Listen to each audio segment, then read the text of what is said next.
Пайғамбар саллаллаху алейхи вассалам, имам ибн Хиббанда келген хадис бұл. Айша анамыз бір күні үйге отырды дейді да, бүй деп айтты ғой. Я Расулалла, маған дұға қылшы деп айтты дейді Айша анамыз. Сонда пайғамбар саллаллаху алейхи вассалам, я Раббым, Айшаның өткен, келешек, жасырын, жария, жасаған барша күнәсін кешірші деп айтты дейді. Айша анамыз ана жерде қуаныштан жарылып кете жаздады. Ана болды ғой, пайғамбар саллаллаху алейхи кетті, Айша анамыз кешіріліп кетті, жүрегі жарылып, ана қуаныштық. Енді кімге айтқың келеді ғой біреуге осындай сүйінші хабар. Айтқың келіп, сонда пайғамбар саллаллаху алейхи вассалам айтады ғой, ей Айша, осы сөзім сені қуантты ма дейді.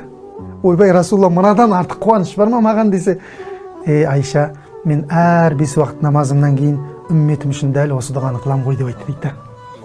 Енді сол үмметі болып тұрып, енді сондай біздің бүкіл күнәміздің кешірілуін тілеп атқан 5 уақыт намазында кісіге күніне бір ұялу керек шығар, бір 10 салауат айтпасаң деймін да. 10 салауат. Кемі 10.